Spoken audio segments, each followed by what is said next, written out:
Welcome to Charter Local Edition Northwest. Today we're in Olympia. We're in this elegant stateroom enjoying some of the antique furnishings, and we're talking to our lawmakers about what they're doing for you. My guest today is Republican Representative Matt Manweller. He's from the 13th District serving the greater Ellensburg area. Matt, thank you so much for joining us. Well, thank you for having me on. We appreciate it. Now, you are trying to work on a tax deferral measure. Yeah, about 2 months ago, we all came back to Olympia to engage in Herculean efforts to keep Boeing in the state of Washington. And at the time, I had said, if we can do this for David, we should be. If we can do this for Goliath, we should be able to do this for all the Davids. And so, when I came back, I said, let's do for all the small rural businesses what we did for Boeing. And so I'm working on that this session, and that's my biggest project. And that will probably have some jobs attached with it, you'd speculate. Well, we hope. We looked at the research that was done by the Department of Revenue, and it showed a 9% employment gain in the counties that used this rural tax credit when it was instituted in the previous 15 years. So the data backs that up.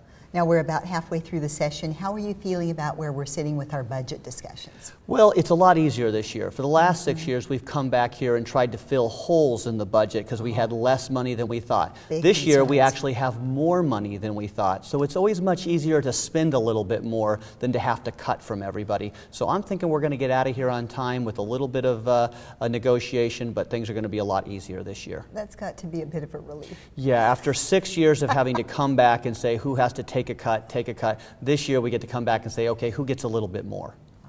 And you have sponsored a bill that will allow people to continue to have recreational access to lands that's newly acquired by our state. Right. I'm from Kittitas County, which is a rural part of the state, and the state last year purchased 55,000 acres out of the middle of my district.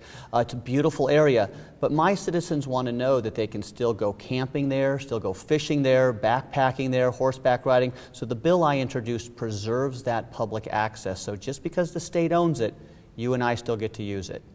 What are your top priorities for looking into next year and what you'd like to do for your constituents? Well, I'm about economic development. I teach economics and constitutional law in my day job, and so for me, it's about streamlining the bureaucracy.